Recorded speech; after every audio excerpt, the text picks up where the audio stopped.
Preview. Go live.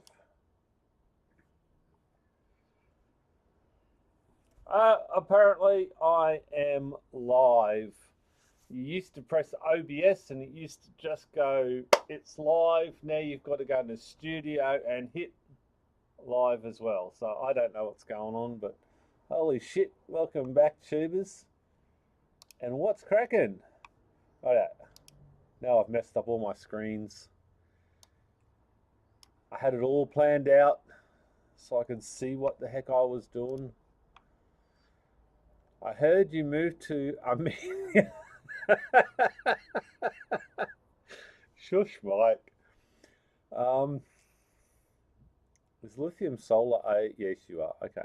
Yeah, it works now. I've just notifications and it's working. Giddy up.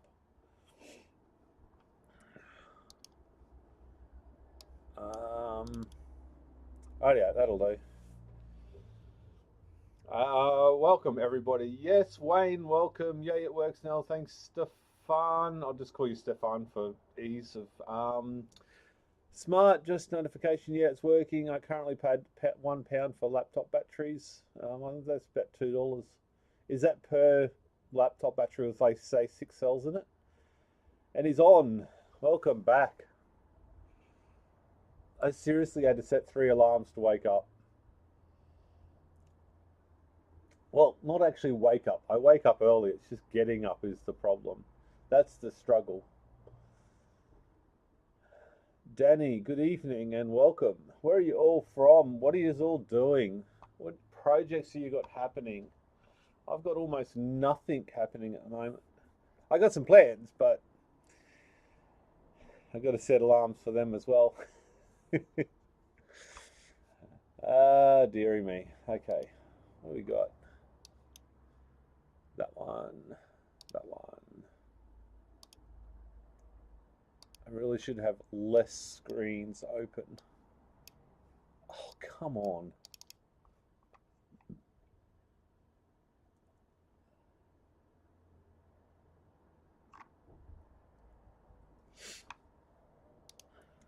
I keep getting sidetracked trying to work everything out or remember everything again.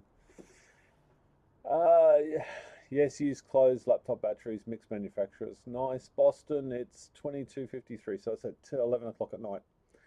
I acquired a Cadex 4070. Amazing analyzer for batteries. I think they're the. I think I know which one you're talking about. Wayne's World up the road. How's the fire department and fire regulations there about the amount of batteries in a private home? Shit. So I've just uploaded a video on building an e-bike battery. I promise to have a look later. I probably won't have a look later. Does Batrium sponsor you? I've got a little bit of stuff free, but a large majority of I've bought.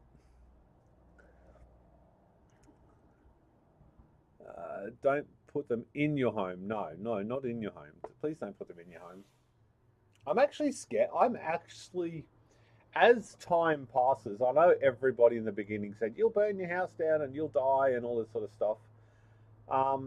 After I don't even know how long it is. We'll say 5 years for an arbitrary number.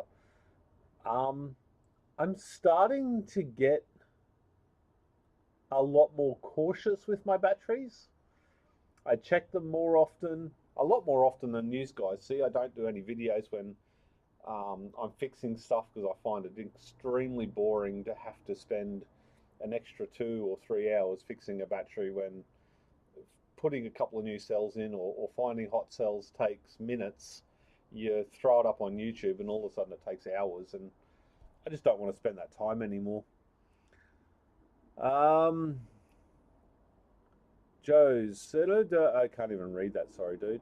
I'm just trying to reach the 100 kilowatt hour use for 18650s. And I was sad of building bus bars. Nah, I used to think 100 kilowatt hours was the goal, but my 40 that I have at the house, which is probably realistically 30 now, it does 30 or 40 hours, you know, without sunshine, and then we just go back to grid. I've stopped even attempting to save electricity. I don't care anymore. I'd rather live comfortably than try and save money on electricity, which is, kind of weird, I guess, from where I started, but it is what it is, I guess. Um, Waynesworld, have you still got the shipping container? Are you using it for a battery pack or just storage? Um, so yeah, that shipping container is full of mini parts. Look, it's been so long. I just need. Oh, I had it on live. I need it on different. Sorry, I had the chat on the wrong way around. Um, yeah, so it's basically just general storage now. I've got probably 500 laptops batteries in there I've got to get rid of, but I've tried listing them and whatever else, and nobody picks them up. So I don't, in Australia, I think the thing is dead, or at least dying very quickly. Uh, my next project is a little bigger. Cell loss, cell CEPLOS BMS on a grow watt battery. That sounds cool. Still testing cells I got from Mike. You're a madman. All my projects have either been sold or stalled. I find it very hard to do projects on the cheap anymore. I would agree. Back when I started, it was so easy to do this cheap. And being on YouTube too, you got given a lot of stuff. So, like cells and batteries, and people got into it and then went, nah, and then give you leads and stuff. But I haven't got an offer of a cell in probably 2.5 years, which I'm absolutely good with. I don't want any. So, unless they're a whole heap of bigger stuff. Um, all my Hey DIY Daniel, how are you going, buddy? Thanks for joining us, man. What have you been repairing lately? Um, it's changed. When we go into lockdown, but I don't think Australia's having any more lockdowns. I think that stage of our life is gone, thank God.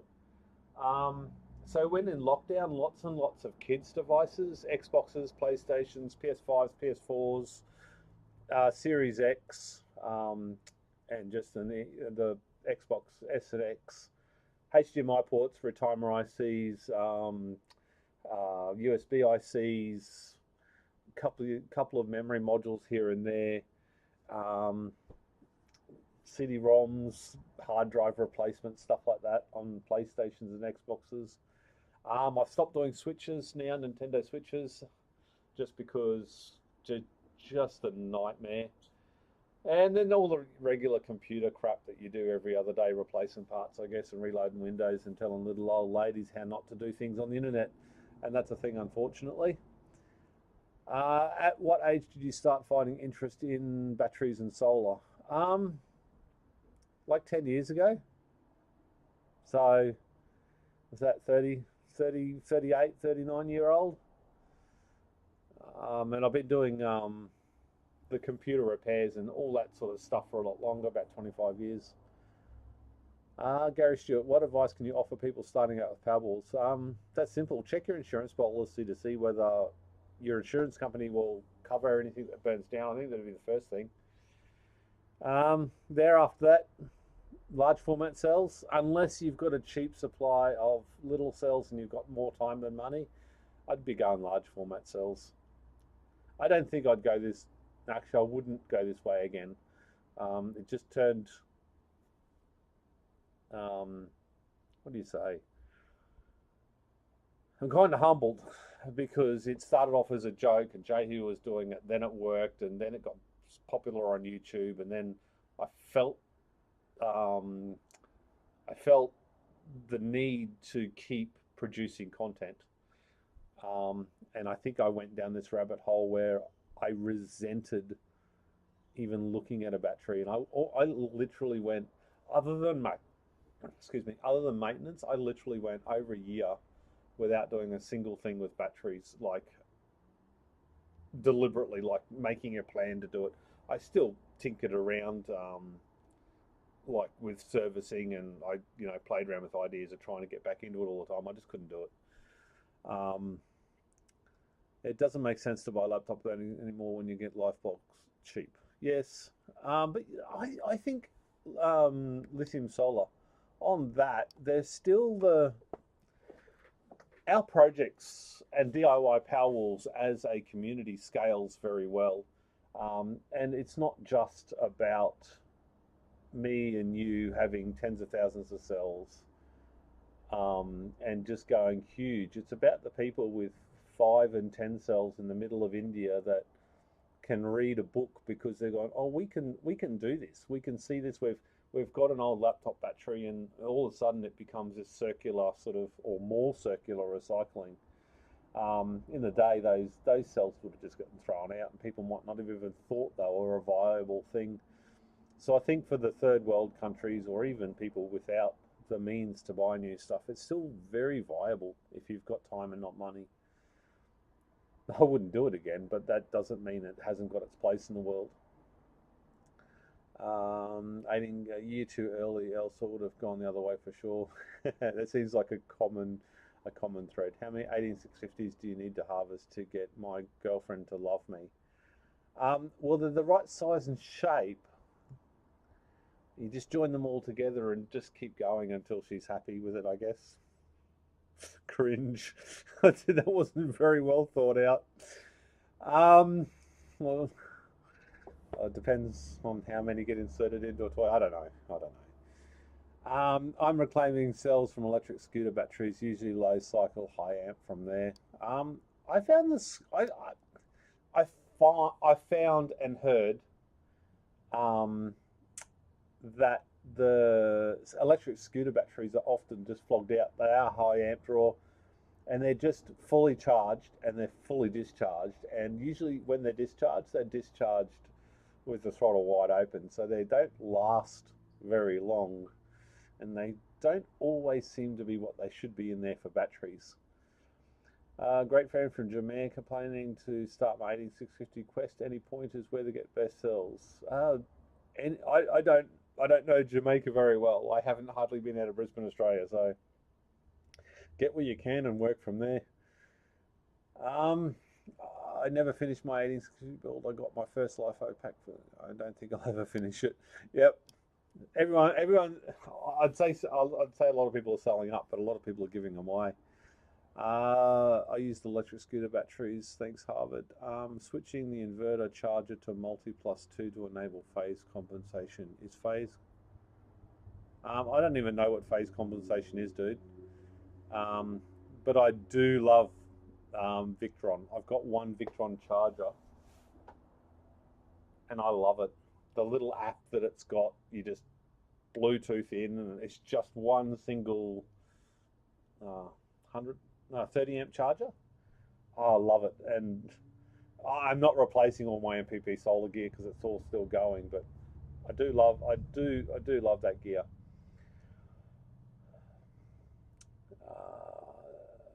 That's the reason you got to learn English at school. That's lost on me, 403. David Skywalker, Kevin Steer Power Tool battery. Batteries on site at Home Depot. Yep. It got you to 100,000 subscribers. Yeah, it did. And there's only one video that got me to 100,000 subscribers, and that's the one where I did that big build and that thing behind me, and I can't see a screen, so I don't know if you can see where I'm pointing.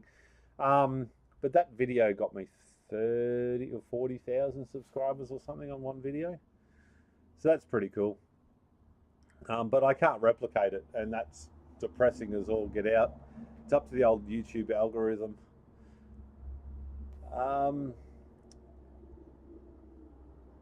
What's your primary business way of earning money? Computer and console repairs, soldering, micro soldering, key fobs, key change, kids' toys, pretty much anything. I'm a hooker.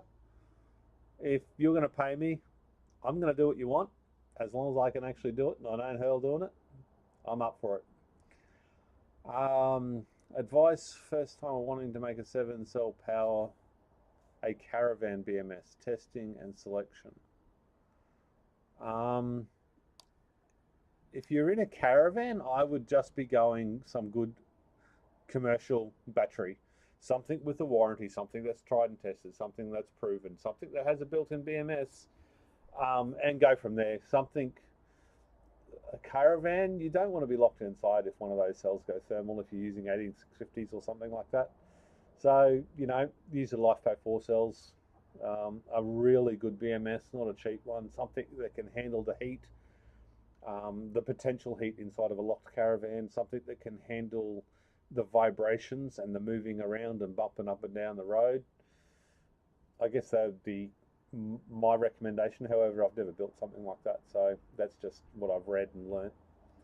What happened to the electric pit bike, and how's the Mini going? Electric pit bike, that never even started.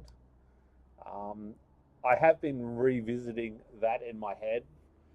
I've either got with YouTube, it's sort of time to either tell YouTube to bugger off and just keep doing my day job so I actually earn a living, or go full-time YouTuber. And I don't enjoy batteries enough to go full-time YouTuber. So it's hard. But the electric pit bike, I've been revisiting stuff that I can use when I move away from this environment, because that's in the back of my head, to go out to a property somewhere with lots of acreage where an electric pit bike could be two things. One, it could be transport around the property, and two, you could like attach an inverter to it if it was 48 volt or something, and actually if you're working on a fence line or something like that, you could actually take the power fairly easily to where you were going to work or whatever. And the Mini, the electric Mini project got sold just as COVID started. Somebody offered me a lot of money for that shell because it's a very good shell, and I simply couldn't walk past it. Days before that, I had cancelled orders for all the motors and stuff that I had placed, and I got most of my money back. I didn't get all of it back. So the Mini project I still want to do, and I still have asked questions. There's a place in the UK that sells a complete Mini setup, front to back, subframes, electric small front Tesla motor, sits in the front subframe, batteries, wiring, harness, charger, the whole lot. But it's so expensive. There's no way. It's like 50 or 60 grand Australian by the time it gets here, and then you've got to install it and get it complied. And I just bought this year's model. What is it? The MG EV, the full EV, and I can't build a car for 50, 60, 70 grand because I don't have the skills to do it myself, right? When I can buy one for 45,000 bucks and it's got a 7-year warranty, it almost makes sense. And we've put like 4,000 Ks on it already and put $5 worth of power from the grid into it. So there's that. I'm also going to get an Eddy, no, was it Eddy? A Zappy car charger to go along with my Eddy solar diverter. So all the power, at the moment I watch it like a hawk, and I keep turning it. If the clouds come over, I go and turn the charger off and then turn it back on again. And I kind of enjoy the electric car sort of thing. But yeah, anyway, I went off on a tangent. Would you prefer lead acid over lithium in some applications? Yeah, yes, but I mean, it'd be hard to say what that application was. Lead acids still have their place in the world for environment, vibration, heat, cold, like availability as well. I mean, there's lots of countries with thousands of cars on the road with lead acid, and none of them can afford, a D-size battery. So lead acid over lithium in that application, yeah. In first world countries, it'll be lithium all the time, but anything less than that, it's a question of sustainability, I guess. Maybe you need to start harvesting some headway cells. I've never seen a headway cell. I was going to reach out to Battery Hookup and say, can you just send me one? Because apparently they're quite big, just so I could have a look at it. Ninebot uses LG and Samsung cells, not bothered with China cells. Good point. Thanks, David. Luke Burns. How much longer do you think 18660s are around as? Yeah, that, but they're not just in laptops. They're in drills and like who said the scooters? David or Harvard? They're in the scooters. 18650s are still in a lot of devices. So I think it's already declining. The whole DIY Powerwall thing with 18650 is just falling off a cliff. But they'll be around for a while. Any mining rig jobs anymore? Not too many. When the price goes up, I get smashed. When the price goes down, you don't get nothing. But when the price goes down, I try and buy as many mining rigs and as video cards as I can. And then as soon as the price goes up, I have them all ready to go and I can just sell them off. You know, I make $50 a card profit usually on something like that. Should have mentioned it's a permanent caravan unit basically. Well, that changes it. If it's not moving around, yeah,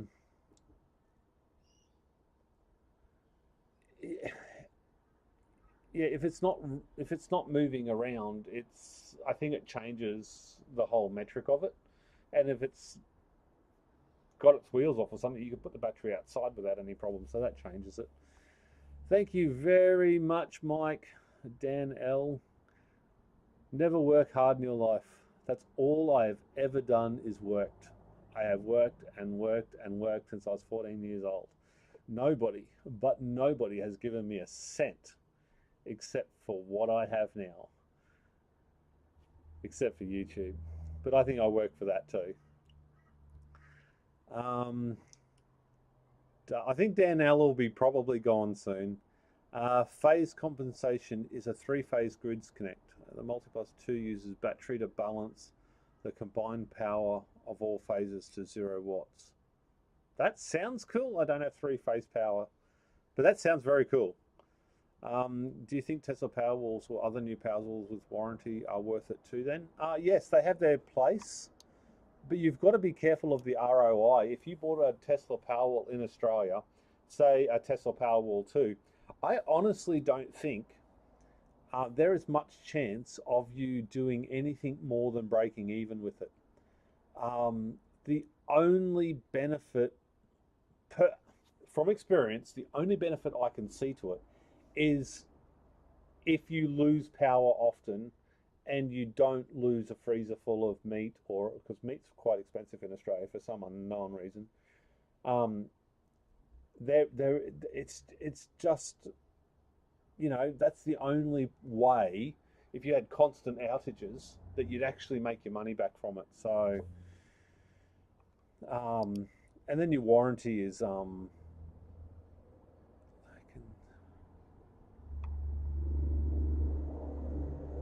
sorry, I'm reading comments that were deleted. I really shouldn't be.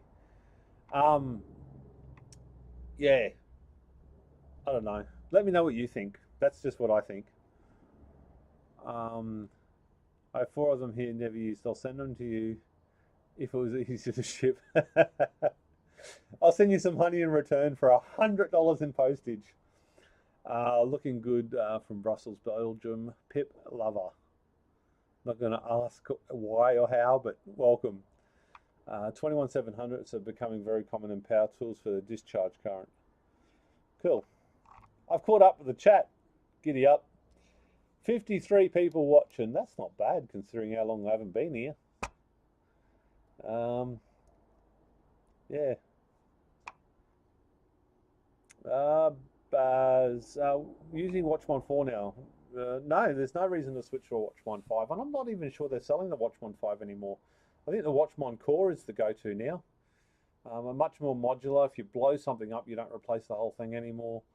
I don't actually have one of them. I was going to buy one for that project, but I gave that project away. I gave that big grey cabinet away once I finished that test. When I say that test, that one.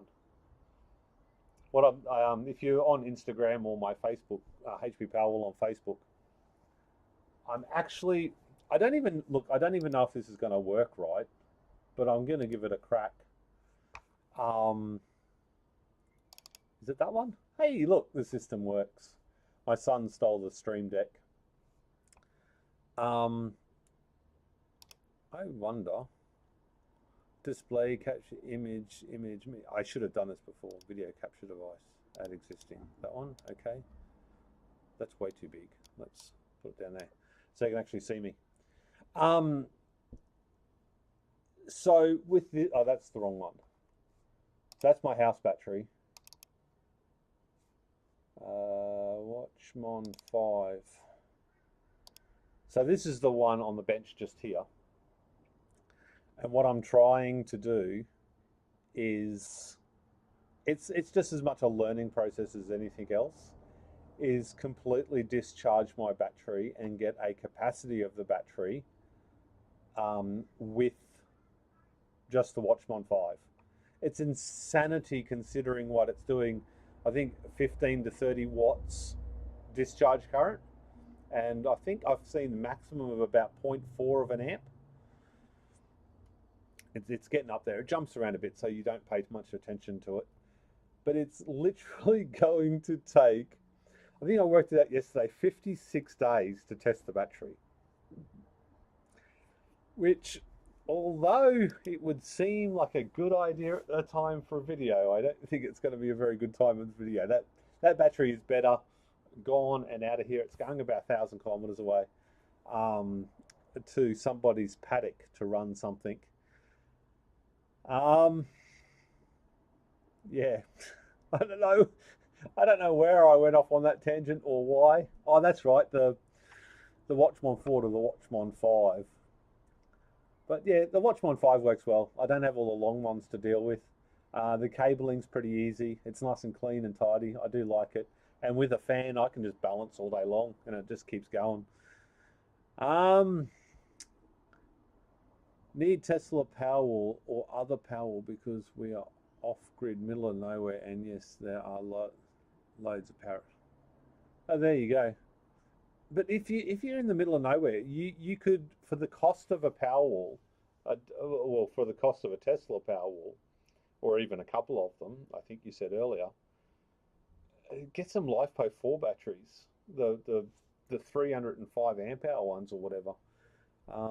There's enough information out there to really get some good cells every time. And the shipping is the only thing I can see that's going to be the problem. But build yourself, you probably get, I reckon you get double the capacity of just building your own battery, getting all of the big batteries and joining them together. I reckon you get double, triple the capacity, which exponentially makes those batteries last much, much longer because they've got much less cycle every day. You're still worth waiting for. No, shucks. I've been building USB chargers and Makita battery replacements with 1860. That's cool. Just ripped apart a generic Dyson 6S battery. Oh, this can't end well. B3, B5 didn't have any balance leads at all. Unfortunately, that's a thing with the knockoff batteries. I think you turned your channel into a repair and project content channel. Think you'll go up viewing numbers watching board repair. No, I'm not good enough at board repair to do that as a I'm not good enough doing the board repair to actually do that for on YouTube. I know I have, oh come on, there we go. I know I have I don't have the gear. I mean, I've got the camera and stuff on my microscope and stuff, but it's not the right camera. If you've got the camera set up, that's what the TV above it's for, so I can put the camera up onto it if I need to. But I can't focus through the eyepieces and the camera in the same focal range. And the camera doesn't have, even with the Barlow lens on it, it doesn't have the field of view. And it's not very clear. There's lots of problems with it. I could probably buy new stuff, but I'm really not that good at it. I don't have the ability to talk about what I'm doing and do it at the same time and do it well. I can do it when I'm just in my zone and I don't have to worry about anything else, and I just work away until it's done. There's some consoles you pull apart and you put them back together 5 times, or at least test fit them all back together. Some of them are a nightmare, especially water dropped, shorting MOSFETs and ICs and stuff like that, chasing shorts all over motherboards. It's sometimes not fun to watch. Watch so many of your videos. Thank you very much, Faceless. Really helpful to my projects. Thank you very much, dude. Appreciate it. 56 days to discharge our real ASMR live feed. I was actually going to let it just sit there and live feed for the entire time because I'm set up to do that, right? Actually, that's my old, it's not even my old gaming laptop. It's 2 or 3 years old or something. I could just sit that on live feed and just let it go. Somebody would watch it. I should do it. Should do it just as a way of seeing how much money YouTube pays me for something so ridiculous. What's the latest DIY energy storage then if 18650 is declining? LiFePo4 batteries. I don't think flywheels. I don't think hydro. I mean, you've got mainstream. You've got to have it available. So I don't think. I think it's all going to those blue shrink wrapped LiFePo4 cells. Hey, look, talking about blue shrink wrap. Look, I got OG one. Look, and believe it or not, this one still is in use and still really well balanced. That's my second best video I've done. I really wish I did better audio on that video. I reckon I would have made even more money. I think I made about $4,000 or $5,000 or something from that one video with a couple of million views or something. It might not be that much, maybe 3.5, I think. Generic Dicement replacement had never even heard of them. Quixon, never heard of them. But they're just rewrapped and they just rename them. It's not that you have to be good, it's the story you provide with your witty comment. I do agree with that, but I don't think I've got enough witty comments to like a lot of the board repair and stuff like that is the same thing over and over again. It's not fresh new content all the time. It's like Northridge Fix. Northridge Fix releases a video and I watch it every single time, every second day. However, I just watch them and I binge watched every single one of his videos.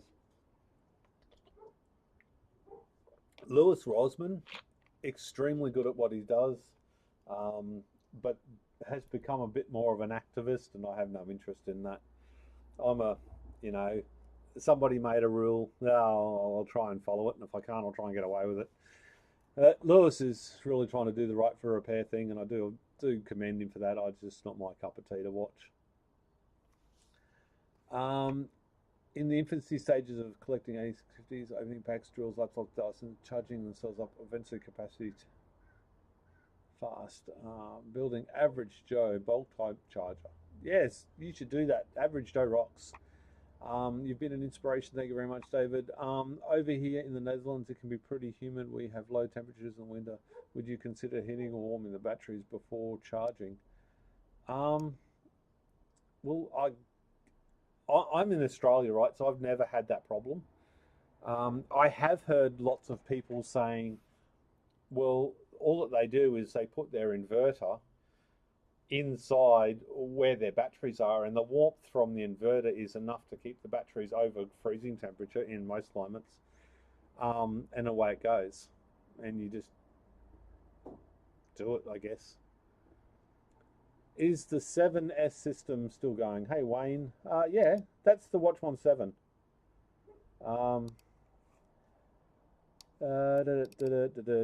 Changing that's with your inverter on it, Wayne. So that's the Watchmon 5. Come on. Watchmon 7. So you go hardware versions and you go 7.0, so that's 7, and then 4.3 and 5.1. So 7 is still running. In fact, it's running the lights at the moment. So it runs some lights and fans overnight. and it's what, 7 o'clock in the morning, so it's only just starting to charge this early. How do I go back to just my ugly mug? There we go.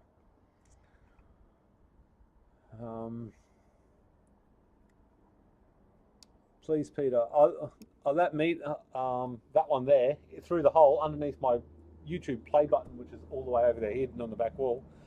So that's out of an old power station in South Australia. It's just an amp meter, except it's like 400 volts. So it's an old. And I still have this plan in the back of my head that I want to make it work for my situation, but it's huge. It's like this big and weighs probably 2 kilo. It's a pretty big unit, and I actually don't know how to get it to work. I'd have to rework the whole thing, but it's an interesting piece just to have sitting up there. My dad gave it to me for, I think, my 44th birthday or something. I don't know. Dad gave it to me anyway. Dabbling with Arduino to build a smart charger discharger. Oh, that's madness. I see people doing their own BMSs all the time, and I know there's a good learning curve to it, but Jesus, I couldn't do it. The time and effort and it takes to validate stuff and go through issues, couldn't do it. Here's what you do. Set up the live stream and put a $5 donation button. When someone clicks the button, it turns into a light bulb for 5 minutes to discharge faster. Hey, Mike, do you know anybody that is good with the coding that could actually do that with a Batrium? I could probably put it on a timeout. Or I could turn a little vibrator on, so when you get the little thing, you put the mouse on a speaker and turn the speaker up. So when you get the little noise, when you get the donation, it would vibrate the speaker and it would move the mouse and then put the screen on a 5-minute timeout. That'd work. So LightFile is getting cheaper and viable to go to. Yes, it's less effort. It's available. It's yes, and it's safe. It's so safe. It'll change the entire DIYPowerwalls community forever. It's never going back to the old way. I've spent too many hours having to watch board repairs. As you say, there are lots really can repair at a board level, but very few of them can work and explain it simultaneously. Absolutely, Rob. I'm actually not even 18 plus, but I already feel like investing into off-grid energy storage and solar is something everyone should care about. Greetings from Germany. Dude, if you're not even 18 yet, you're in a good place to help the world. I wish I got into it. AU right to repair. No, that's not Pete. Although, to go down that rabbit hole, if I had schematics and stuff like that, and a lot of this stuff, like all the stuff that I do doesn't have schematics. I'm not, what's the word? I'm not classically trained as a technician. I watched relentless hours of board repair videos on YouTube and said, hey, I can do that. And then I jumped on eBay and bought like 30 to 50 PlayStation 3s. I bought a lot. I spent tens of thousands of dollars on old consoles, which subsequently I did end up repairing and reselling, and I probably broke even after 17 years. But that's how I learned. So even if I could get the stuff that Right to Repair is sort of going for, which is one, the spare parts, and two, the board schematics, I couldn't effectively read those schematics. So yeah. Do you think Aussies should have their own Powerwalls to harvest their own electric, given the grid costs? I don't know. It costs a lot of money to do batteries. And when you think about it, if you have the money to put solar on your roof, you put solar on the roof. But everybody looks at it like, I'm going to put $8,000 worth of solar panels on my roof, right? And lots of people go, well, I'm only earning, I'm only saving like $1 a day in electricity, or $3 a day in electricity. We pay 25 cents per kilowatt hour plus $1.20 a day in connection fees. So if we use 20 kilowatt hours of energy in a day, that's $5 plus another $1.20. So that's $6.20. Nobody can check my maths because it'll be wrong. But that's $6.20 a day. Over 12 months, 12 times $6.20. That's 12 days, you idiot. I'm pulling numbers out of my hat. So $6. No, well, it's only $5 because you still got to pay a connection fee if you're connected to the grid. So go $5. Peter, do $5 times 300 and equals. That's $1,780 a year. Your solar system has to run perfectly without a single problem for 6 or 7 years to actually get a profit from that money that you spent on a solar system. Taking into account no solar feed-in tariff or anything like that, because we can't get the premium feed-in tariff anymore. Back in the day, that was a different equation, but I'm talking about now. So if you look at it just at that $1,780, you get back from, you don't pay to the power companies every year, if that is actually the correct maths. And then convert it to if you had $8,000 in the bank. If you had $8,000 sitting in your bank account, you are not making almost a 20% return on that money. Again, maths. So once you put it on the roof, it's a bloody good investment, even if you don't recover all your solar costs. The actual investment of it is outstanding. And I think that's where a lot of salespeople really fall short of selling solar. They all try and go, oh, you're going to save all this money every year. I think it'd be better thought about how much interest you're getting on your money. And that changes the return on investment quite dramatically, I believe. But storing your own energy is a whole nother maths equation that I'm not going to get into, I think. From experience, lithium ion starts losing capacity from about 5 degrees C and below. Oh, there you go. I didn't realize that. I had an inkling of it, but I didn't know at the temperature. Have you done any 3D printing? Okay, so yes, my 3D printing journey was about 2 or 3 videos. I got given a 3D printer from Banggood to do those 3 or 4 videos, and that 3D printer currently sits up there with 7 boxes of filament that I bought many years ago, and I haven't touched it since because it's shit. I put a new hot end on it. I put the really good hot end. I put Teflon bloody PTFE tube, and I did a glass flatbed. I tried everything, and that Ender 3, put a new motherboard in it, and either that Ender 3 is shit, or I suck at setting it up. I'm going to run with suck at setting it up. It's probably a temperature sensor or something. I don't know. But I'm done with it. I haven't touched it in over a year. That's good to hear. I designed some headway batteries 13 years ago, but never got around to buying and building it. Glad it's coming around. What's the most common failure on the PS3? It depends on what model PS3. I guess the most common failure back in the day was like CD-ROM related, and then later in the game, Yellow Light of Death. Did you get someone to give you a COC for a solar system, or did you install it yourself? What's a COC? Okay, so my solar system, my original solar system, I've got 6 kilowatt, 24 250 watt panels. 8 or 9 years ago we got those. Just after just after they finished, like a week or 2 after they finished the, what do you call it, the premium feed-in tariff, we bought the house. So we weren't eligible for that, unfortunately. But that was all professionally installed or something. That cost us something like $8,500 with an SMA TL5000 inverter.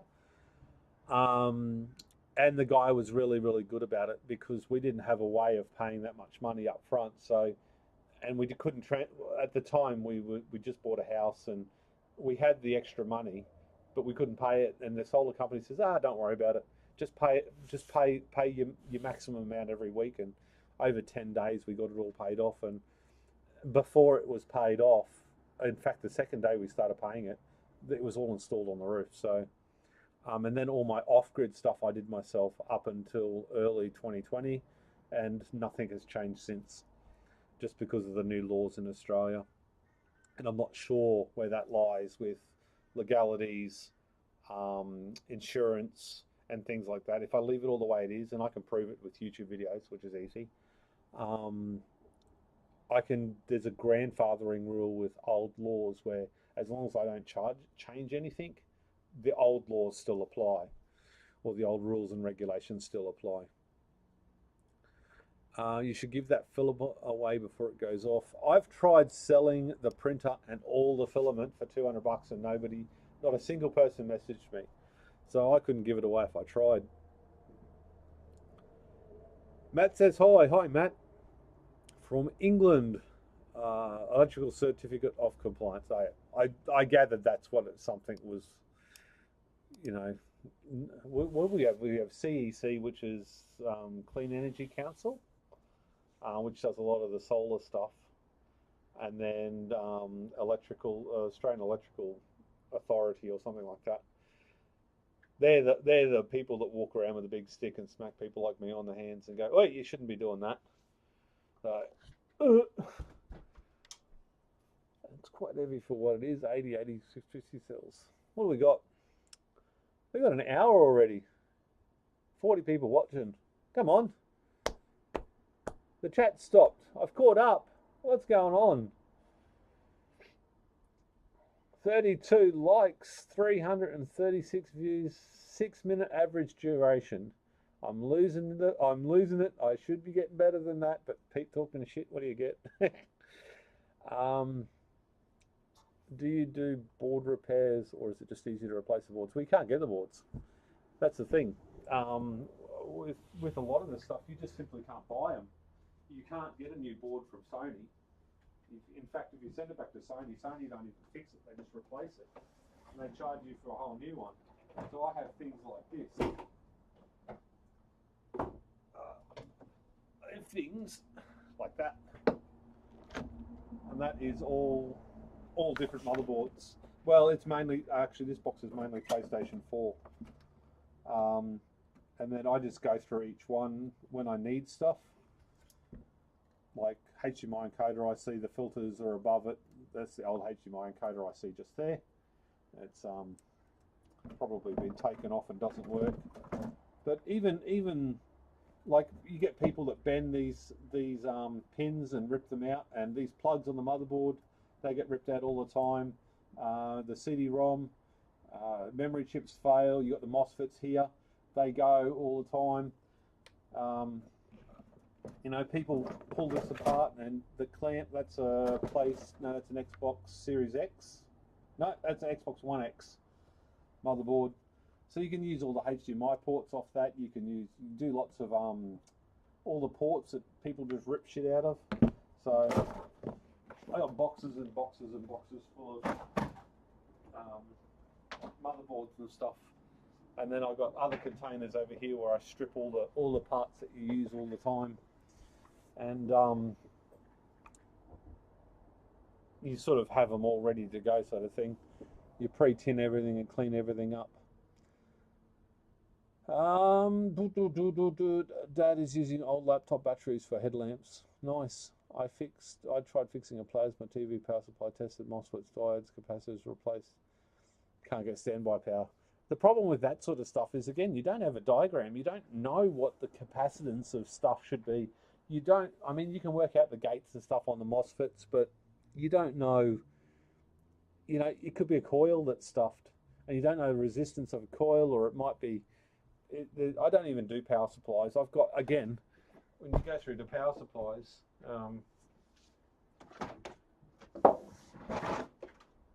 I've got another bin for power supplies. So they're all along the bottom there. It's all PlayStation 4. Then you've got a whole heap of Xbox, and you can test each one of them outside of the console. You don't need to put it in. The Xbox is easy. If you put 240 volt in there, if you get 12 volt out there, it works. That's PS4 Pro, and it's dead. You can put power into there, into that one, and then you jumper two of the 4 pins there to make it output 12 volt there. So you can test all them. You don't need to actually put them in the console to test them. And again, you can't buy new ones, so you've got to use second-hand stuff. So I'll probably buy 20 or 30 consoles a month just for spare parts and bits and pieces. So, and plus, if you're doing 240 volt stuff, like I can sell a second-hand power supply without a problem. That's not a problem. But if I fix that 240 volt device, then I cross some lines with 240 volt, and I'm not qualified to touch it and stuff like that. So I don't actually fix power supplies or anything that's above 12 volts. Well, laptop's 19 volts, I guess, if you really want to get technical. Or the input voltage is anyway. I think Average Joe, one of Average Joe's best videos is fixing the LEDs in a TV. So, yeah. So what other questions we got? Come on, let's keep this rolling. If we keep getting some questions and stuff, I'll stay here. Otherwise, I'll nick off inside and get ready for my day job. Okay, here's a question. Who thinks I should live feed that entire discharge test, or at least try to? I think it'd be madness, and nobody would watch it. Nobody in their right mind would watch it.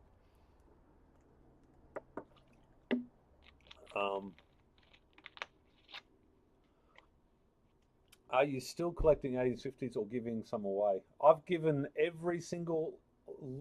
I would happily give every single loose 18650 away without a problem.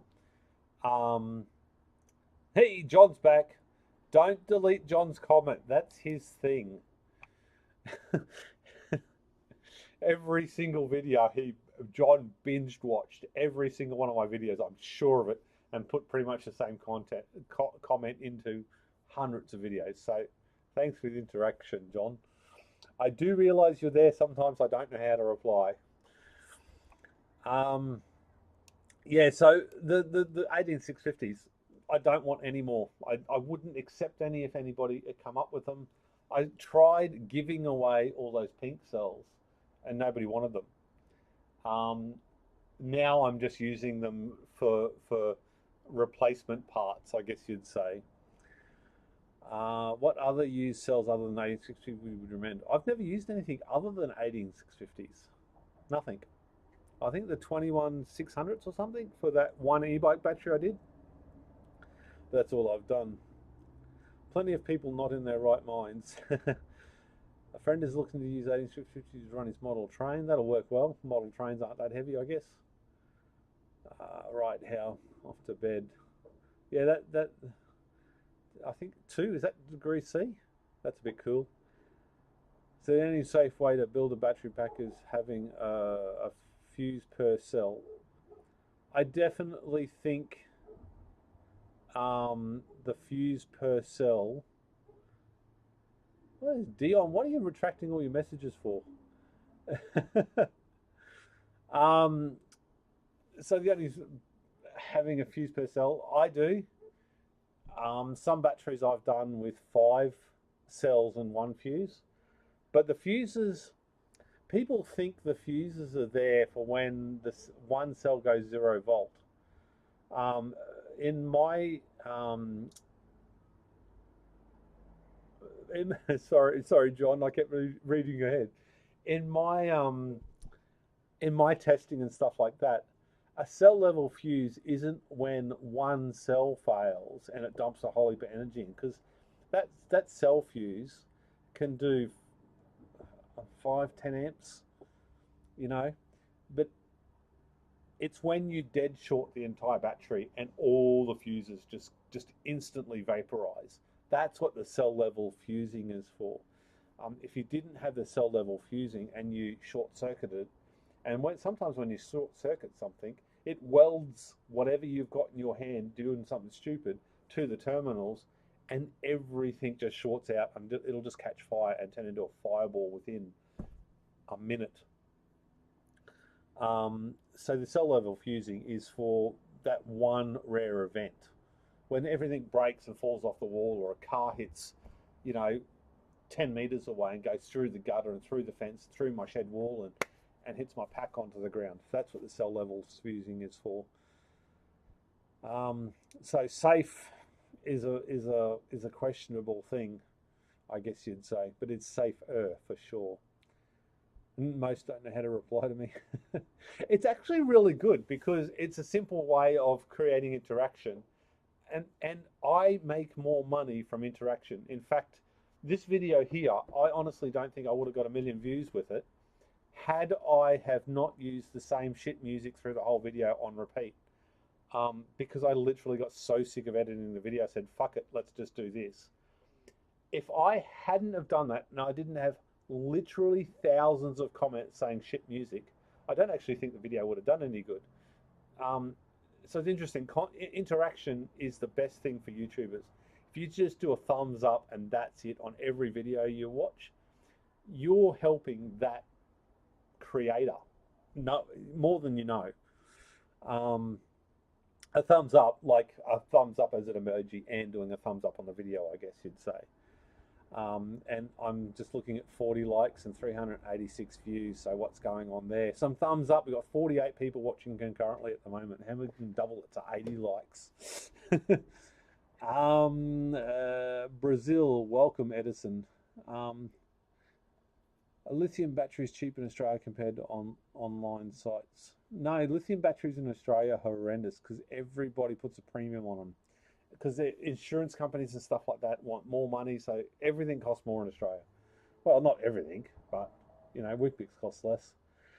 I've still got 2 or 3 boxes of LiPo batteries. No one wants. Yeah, I can bet. Hey Wayne, I need 18650s. How is Snippy doing these days? I'm assuming you mean a Snippy tool. We have a problem. We have a problem with that. I think I bought like 20 Snippy tools because I just bought a box of them, right? And I have exactly 1 pair left. And they are chipped and they are damaged, and that is never going to focus, but look at the chips on that.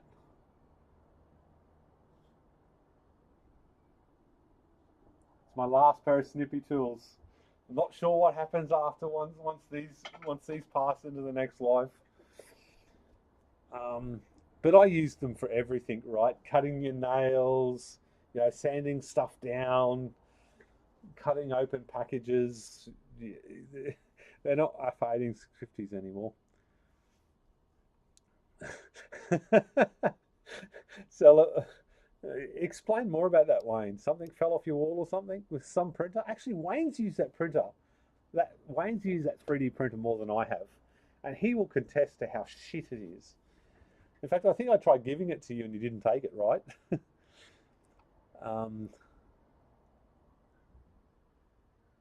Actually, so what prevents all the other cells from cooking one bad cell? Because even 1 amp could make a cell blow up.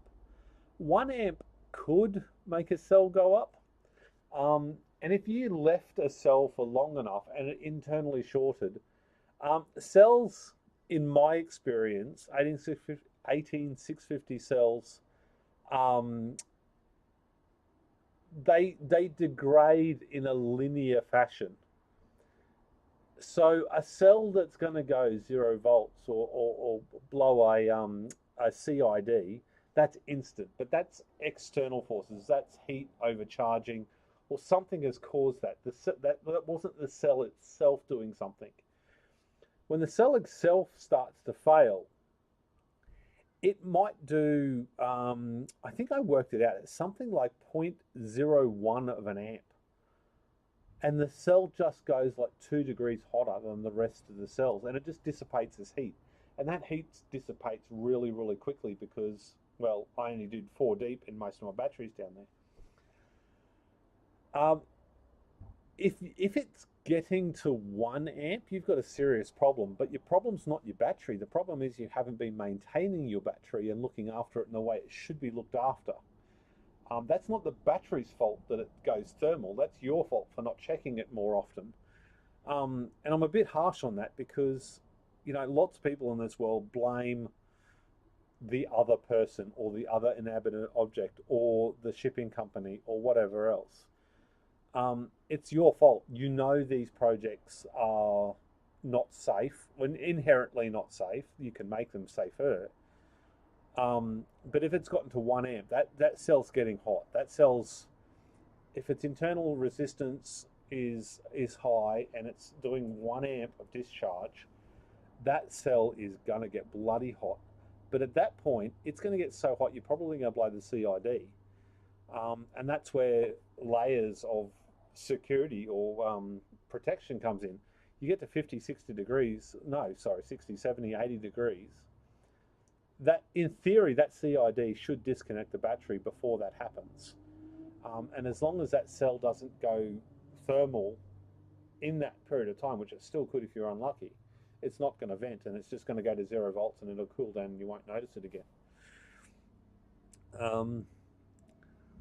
I spent hours researching spot welders and still not sure. What's your take? That's easy. Don't stop researching and buy a K-weld. That is the simplest answer to any question I've done today. Buy a K-weld. So have my interaction. Thank you very much, sir. I'm going to accept it. Thank you for the 4 thumbs, God. Dion, I mean 1 amp into a bad cell might heat it up enough to blow it. Yes, I think I just covered that. Box of metal, I got a K-weld from Germany. It works great. The guy who makes them is really helpful. He's a friggin' legend. He really is.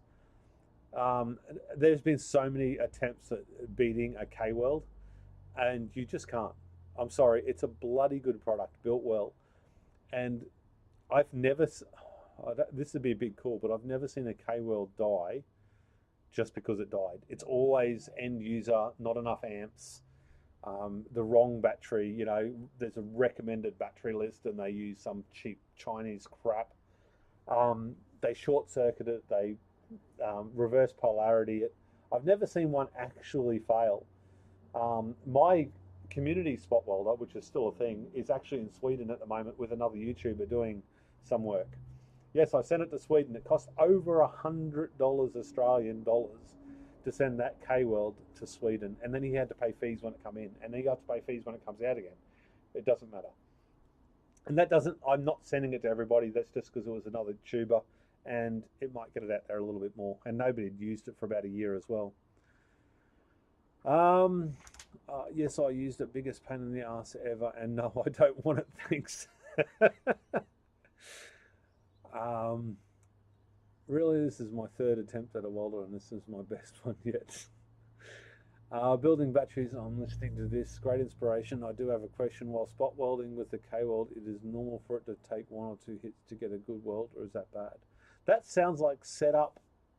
Setup could be dirty nickel.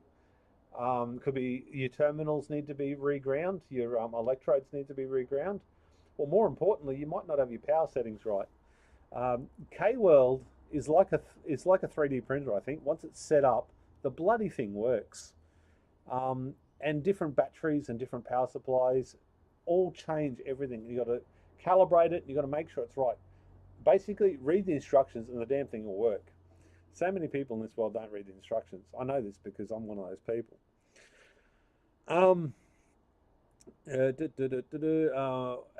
How is that friend system doing? Is that that you helped with his system? Is that the farm? I call it the farm, but the farm is actually several locations, just for inaccuracies. Yeah, it still goes very, very well. In fact, let's do another screenshot. Oh look, we got 52 likes. I'm scaring people away. Talking shit does that. I won't apologise. So the farm battery. So if I click here, and the farm battery is over 100 kilometres away. Go to web access, click on farm. Oh no, he's got no internet. There's no internet. How? Oh no, there we go. It worked. There you go, the farm battery. So I can remotely log into the farm battery and have a look at it and do everything I need. It updates, I think it updates every couple of minutes. This flashes and makes it look like it's updating, but it's not really. But I can still go in, I can still change things, I can still, so if I want to do the cell monitor, I can go in and I can go edit, and the bypass voltage is 3.99 volts. I can change that without a problem. We don't go past 4 volts. It's set up to go from 3 volts to 4 volts. 3.7 volts. What's that? Normal cell voltage is 3.7. Low cell voltage is 2.9 volts. So we have a fairly short spread there, but we can log into that and look around, which is bloody fantastic. I love it. Very, very helpful. But the farm battery is going well.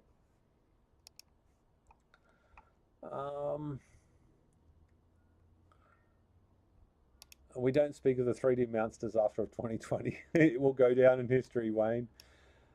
Is there a power supply that uses K-Weld? Yeah, I use a server power supply into a K-cap. I'm not going to pull it out. Yeah, I use a 800 watt server power supply into the K-cap and then into the K-Weld. Or I've got a 130C LiPo battery down there as well that I can use when I need it portable. But with the K-cap, it's like welding. If the only thing slowing you down welding with a K-cap is the temperature of the electrodes. They can get so hot after 600 quick welds that you can't touch them and you've got to cool them down. But I run a 5-volt USB fan and I just blow air over the things, and then when I'm doing a weld, well, when I was doing weld, I do hold one still and go tsh, tsh. So I only move this and only do 3 welds. So I've got 2 separate welds and 1 weld gets done twice. And then I swap it over. And my hope is that that actually spreads out the heat a little bit more on the electrodes. It probably doesn't, right? But yeah, that's how I do it. So I make sure that at least 1 contact is done twice just in case. What do you mean? Just connect to BMS.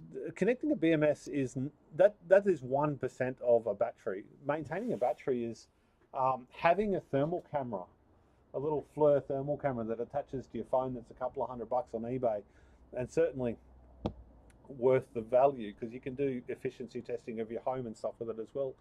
And your wife, you can see how hot she is or cold. The kids can walk around the house with it and do stupid shit. Very fun. It's doing thermal readings. It's doing watching your battery management system and seeing which cells aren't behaving as you would expect. It's doing a thermal reading not only on the batteries but on all the connections. I would say once every 12 months I get hot connections for no inexplicable reason. Obviously they heat cold all through the year and just work the nuts and bolts and washers loose. So once a year I go through and tighten up all the bolts, or when I see it I do, at the moment I'm doing weekly checks, just because I am getting worried as the battery ages. But a weekly check takes me, I reckon it'd take me longer to set up to do a check than it does to do the actual check, because I've got to make sure that's charged, got to grab my phone, hooking it up, getting the FLIR app to open and sync up and not crash, walk down to the power shed, unlock this, get my keys, unlock both of the sheds, open the door so I can access. And you just do this, and fairly slowly. It takes like a minute for 3,000 cells to go through and have a look. And then the other shed, you do all the electrical connections and stuff like that. It takes another minute or so.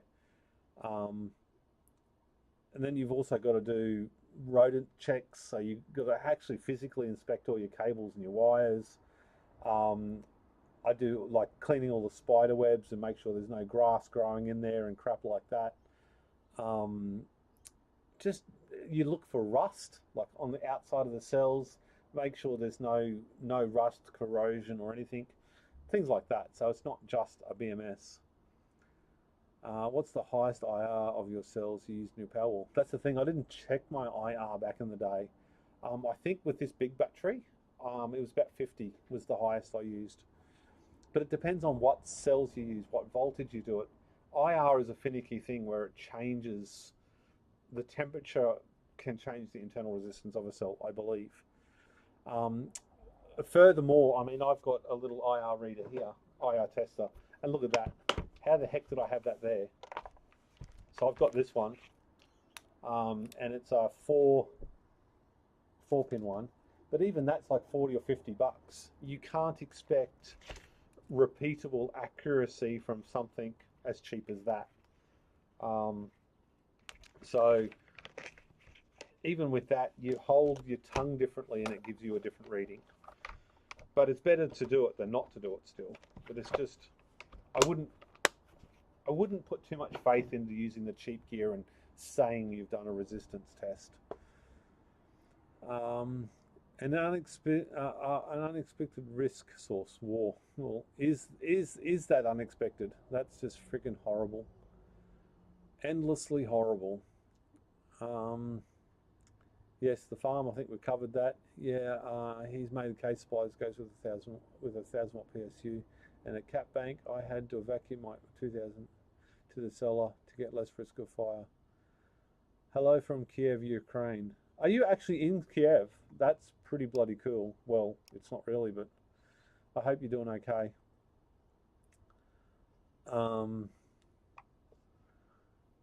What's the highest RSL using a Powerwall? I've done that. Hello, Ukraine. We all respect you guys holding on.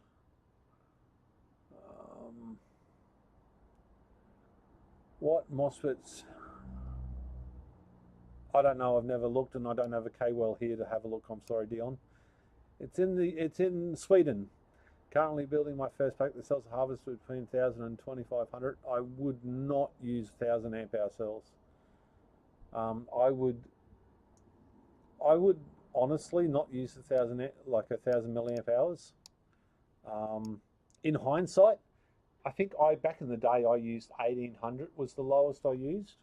But you've also got to look at the difference, the difference from new. So if you've got a 2,500 milliamp hour cell that's testing at 1,000 milliamps, it's useless.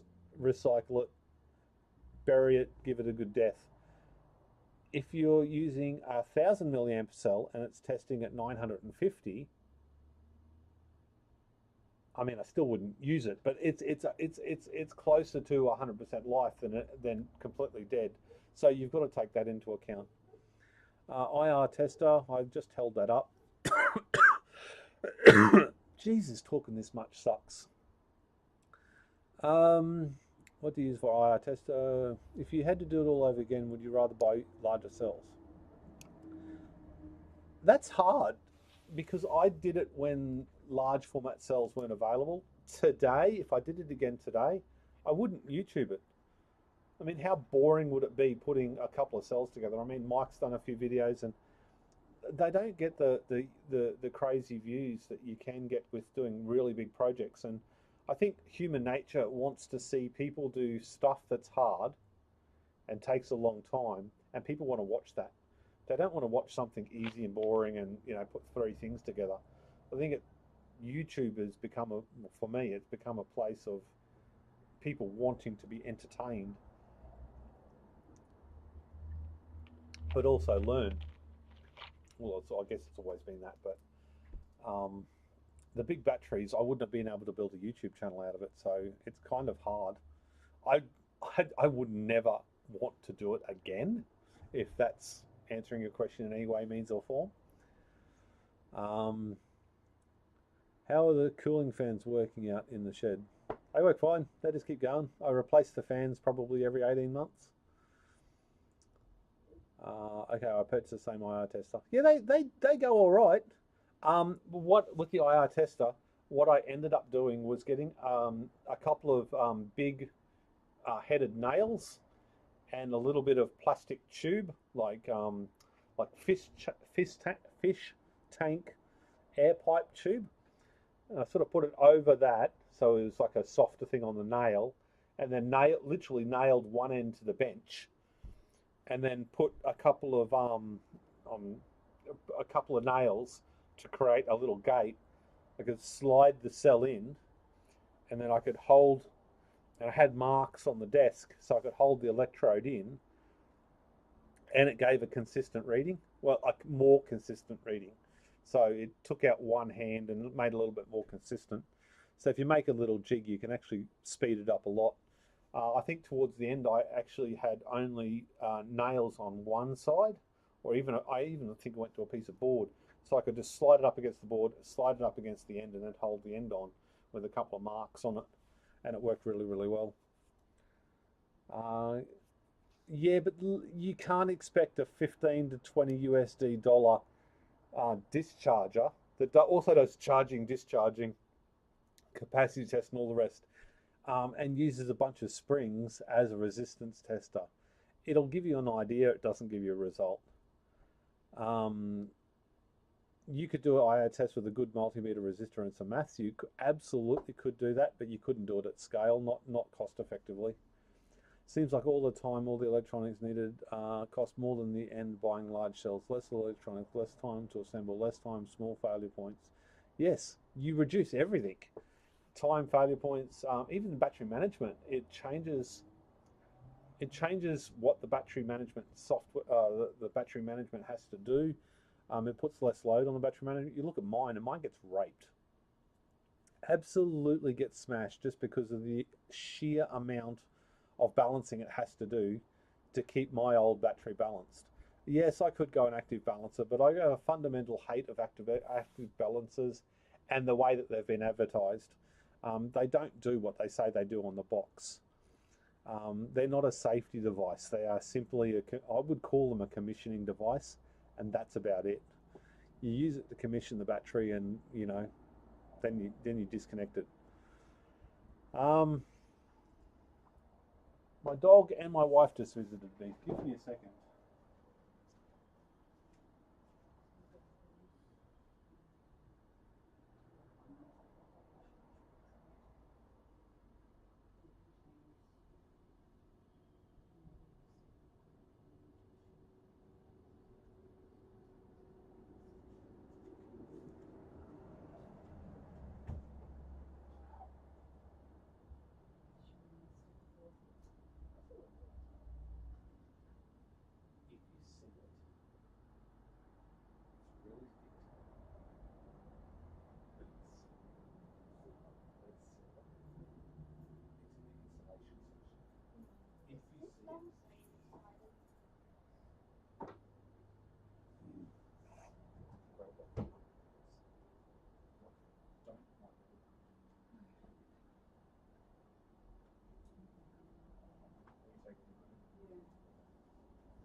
I don't know why the dog visited as well. She walked in with you. Come on, out you go. You stink like wet dog. Go on. Wifey's going shopping. Is the car up? Oh yeah. She's taking the EV. I wonder. Oh.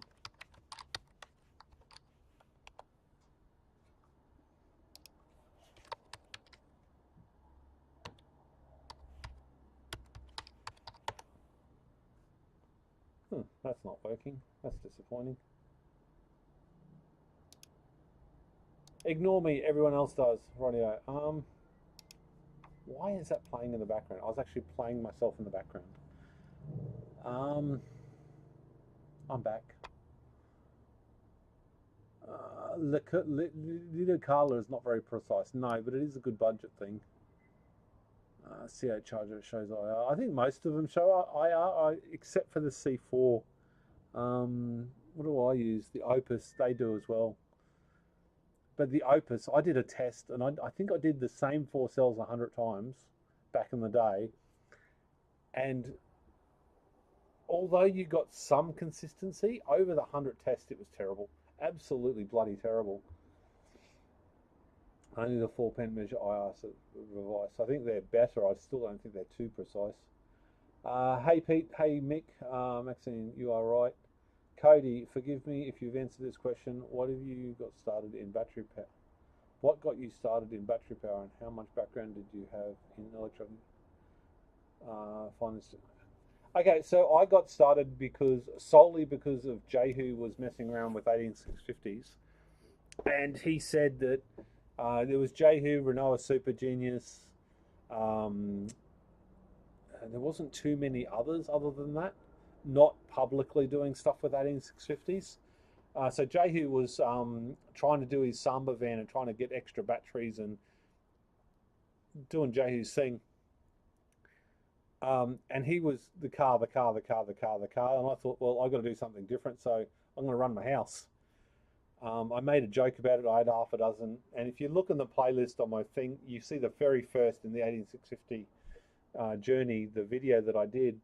And I had half a dozen laptop batteries. And I said, I can run my house with this. At that point, I had absolutely no experience with lithium and solar. For about 2 years before that, I'd been playing with a couple of solar panels, a couple of like 220 amp hour 12 volt caravan batteries that I got given, a couple of little inverters and things like that. I think there's actually a video very, very early on about that as well. But it literally started with, it was before, Jehu got me into the 18650s and changed, he fundamentally changed the way I thought about the projects, I guess you'd say. I've always credited him for getting me into it. But apart from that, it's all been YouTube. Everything I've learned, I have no formal education. I didn't pass anything in high school. I got D's for everything. I have no education in anything, computers or technology or anything like that. I just have these two and this, and even back before when YouTube was even a thing, we would, on a PlayStation, an old PlayStation, you'd spend 25, 30, 40 hours on one PlayStation working out a fault. But you'd only do that once. And once you knew how to fix that, you might have gotten, or back in the day, you got heaps of money. You get $200 or $300 per console. So you spent an entire week's wages fixing one fault, but then all of a sudden you still charge $200 or $300, but you could do 10 of them a week. So that's learning, I guess. That was my learning. I would worry that we burn stuff down. Being worried about burning stuff down is extremely good for safety, because if you're worried about that, you're worried about all the other stuff that are around it. So it's a good thing to be. Being worried is good. And greeting from KS. I don't know what KS is, but Cody, thank you very much for joining me. We've probably explained this in previous videos. What's the purpose of the K-cap and what's it worth to buy? I can't remember what it's worth to buy, but it is just a capacitor bank to deliver 1,000 amps really, really quickly, really, really repeatedly. And so you can use a smaller power supply. You don't need to use a huge power supply. I just happen to have a servo power supply laying around. Go figure. So the K-cap is just a capacitor. So I believe you could put a battery on it as well. And then it just evens out everything, and it just makes it good. It really does. It's a few $100. I mean, the whole kit, if you buy everything like I did, well, actually, I don't think I bought everything. The community spot welder, I think what I did was I broke eBay's terms and conditions, and I did a commission, like I did one commission, like a keyword or something through eBay, and said, if you buy anything through this affiliate link, all that goes towards a K-weld. And then I bought the initial K-weld with the money that you guys technically donated. And then all of the other stuff I got given for free.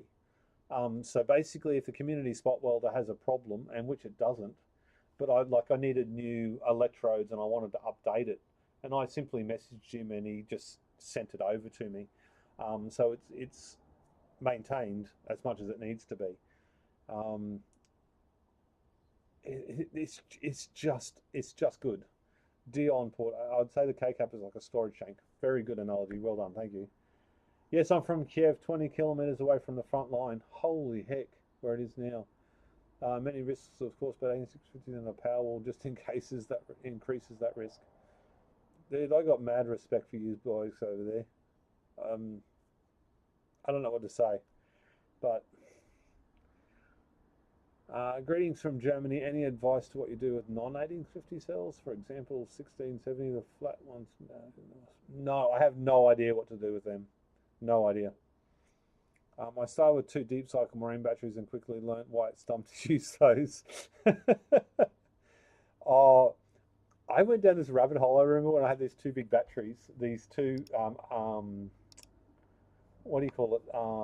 800 and, no, they're 220 amp hour batteries.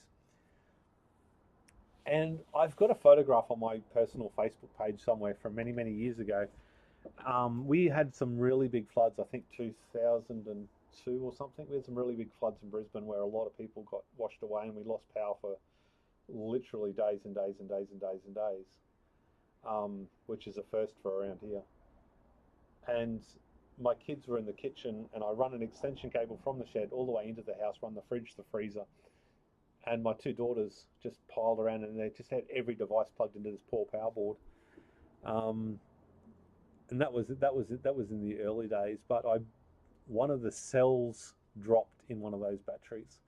And I went down the rabbit hole of every single YouTube, eBay scam device to fix this lead acid battery, desulfonators and trying to replace electrolyte and oh my god.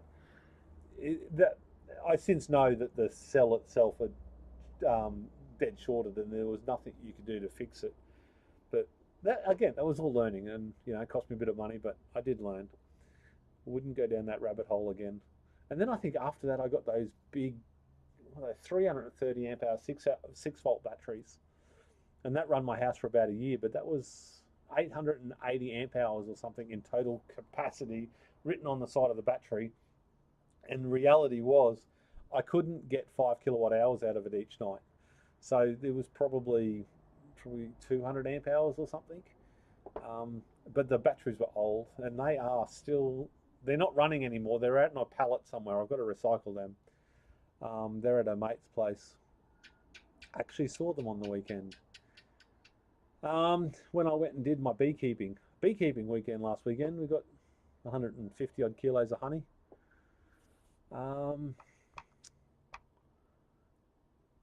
Cody, Kansas, USA, thanks and cheers. One up the sleeve. Holy shit, you're alive, buddy. How are you? Got to remember, Brad. The brain still works, kind of. How are you, man? How's the diggers and stuff going? You gold mining? I haven't seen many of your videos lately. Probably because YouTube doesn't promote battery stuff anymore for me. Don't run the K-cap on a battery without currently, meaning the voltage control board goes popcorn. There you go. I fried one like that. Do you still have that other spot water? I believe one boost converter and some capacitors. I have it. They all broke. Again, they're in a box just here. I got 2 of them. The first one broke within a day. The second one broke within an hour of starting the video for it. So they've got a new one. I've got no interest in testing it again until they got something that is not going to cost them a heap of money to send me stuff. Because I'm rather conscious of that for the smaller guy.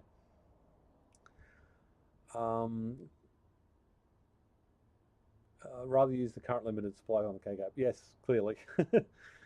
Where did you put all your 0-volt cells found in a recycling project? Others didn't meet your quality control.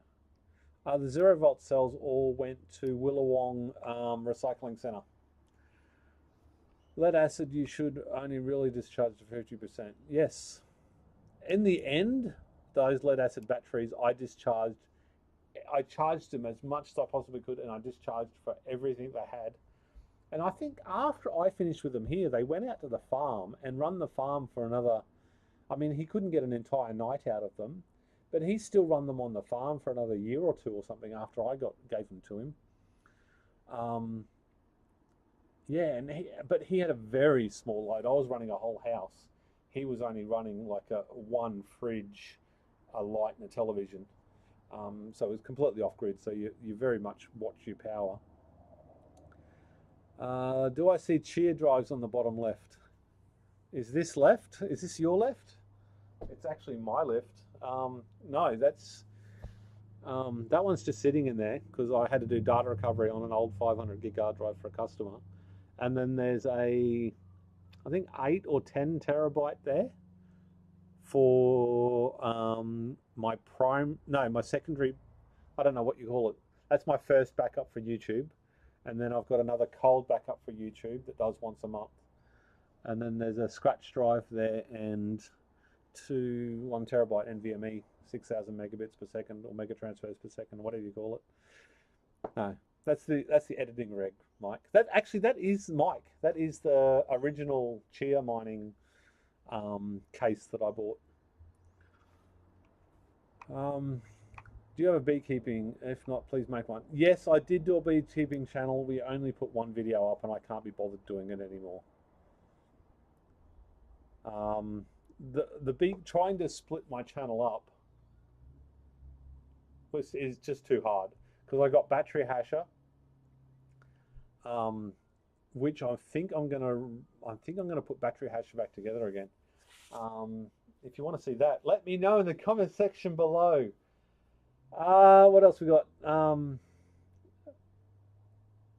Yeah, and the bees. Like I did a bunch of footage from the weekend about the bees. But it's a funny thing with beekeeping. Somebody sees mold on the outside of a bee box and instantly think the honey inside is bad, and they sort of it's a weird feeling. Inside of a beehive is inherently quite clean just by the nature of what they do. So I get really conscious when there's grass around and there's dirt on the ground and whatever else. So I stopped doing the beekeeping videos. I was going to do one on the weekend. I have a bunch of footage, but once I watched through all the footage that I got, everything just looked bad on screen. So yeah, I might do some more in the future. I've got to check my bees in the front yard, but I've literally got 65, 63 1 kilo tubs of honey on my bench that is immediately to the left of me. Yeah, just worked for me and my mate. Nice. Hi from Puerto Rico. Welcome, buddy. Do you have crypto miners? Crypto miners, kind of. I got an Ethereum rig above me, but that hasn't been running for about 2 months because the motherboard died. The motherboard's finicky. Once you can get it turned on, it works, but I just can't be bothered. That's got 2 RX 580 cards, and then I've got 3 cards doing Dogecoin, 3 RX 780s, 4 gig cards, and then I've got 1 card doing what is it, Ravencoin, and then I've got my Chia mining rig, but that's pretty much it. And the Chia mining rig, I think I've only got like about 1,000 terabytes or something like that. It's about 1,100 plots for Chia. How many hives do you manage? We've got 8 hives now, 1 here, 7 at the farm. Let me guess, the people that think the honey is bad is the YouTube police. Yeah, and it's also the way I look at it as well. But oh my God. I tell you what, there's nothing better. Like, because we were out there yesterday and we had lunch, and we literally, like, all the honey you scrape off from inside the lid, all the honeycomb and stuff, you get a piece of toast, you slather a whole heap of butter on it, and you just get that honeycomb and all the honey and the wax and all the propolis and anything that's there, whack it on a piece of toast, squish it in, and it's the best thing you can eat when you're working on the bees. It just tastes good. My 17-year-old son, he just grabs it. He just takes his veil off, and then just takes his glove off and grabs a bit out of the top of the hive and just eats it, and it's just great. My crypto miner was just weird. I can't get the whole thing with 1 card, and then I add another 5 cards, and the screen won't come on. Okay, so Dion, when you're doing that, the key thing is it depends on what motherboard you've got, but You got to turn 4G above 4G decoding on the BIOS. You've got to turn off fast booting a lot of the time. Turn off fast booting, and then set you do one of two things. If you've got onboard video, I always set the onboard video as the primary video card. If I've got enough slots on the motherboard for the PCI Express lane or the PCI Express ports, I don't put one in the first long slot, those 16x slot, and then I put them in all the 1x slots or all the 4x slots. But put one, don't run one, run the whole rig, get it all set up without any cards in it or without any risers off the onboard video, set the onboard video as the primary display, and then turn the rig off, plug all the cards in and turn it back on. And usually that would work. If you're using Hive OS, they do have a thing and telling you how to do that. You can also look at ETHOS or ethdistro.com. They've got a support page there that actually has a whole list of troubleshooting that's actually really helpful, not just on ETHOS, it's on all rigs. You can use that and it does help you troubleshoot a little bit, but it does depend on the motherboard. I can't be more specific than that because it depends on the motherboard that you use. But yeah, sometimes it can be hard to get all the cards working. Maybe try one at a time, try one card, okay, that's working, try another card and that's working, or that's not working, and then try it in a different slot and see if you can get two working and work up from there. It does take time to set up a rig and do it properly. BioStar 250, 250 Pro, they should be easy to set up. They're usually, turn off 4D decoding. You've got to set them all to Gen 2 on the, instead of auto, don't go, oh, I can't remember the word. But there's 3 or 4 places you have to change what the actual slots do and how they operate. You've got to set it to Gen 2 rather than Gen 1 or on auto. Putting them to Gen 2 works. But again, I can't remember. But have a look at ethdistro.com and then click on support, and I'll bet you find your answer in there. And on that note, my throat is absolutely killing me from talking for how long? Almost 2 hours. So I'm going to call that a day. Thanks to everybody that hung around. If you're still here and you haven't already, smash that like button so I make another 14 cents. It would be much appreciated. All of these live feeds go straight into another playlist called live feeds, where they're not public live feeds, but if you wanted to watch all these live feeds again, they are in that list, but you can't see them on my main page. So it's just because I lose so many subscribers from doing a live feed, it's nuts. So I don't put them public after I finished, but thank you very much for tuning in. I do appreciate it. It has been friggin' awesome to sit here and have a chat to you guys again. I really do miss it. And the only reason I stopped was losing subscribers, so that was the thing. Anyway, tubers, thank you very much for tuning in, and I shall see you on the next one.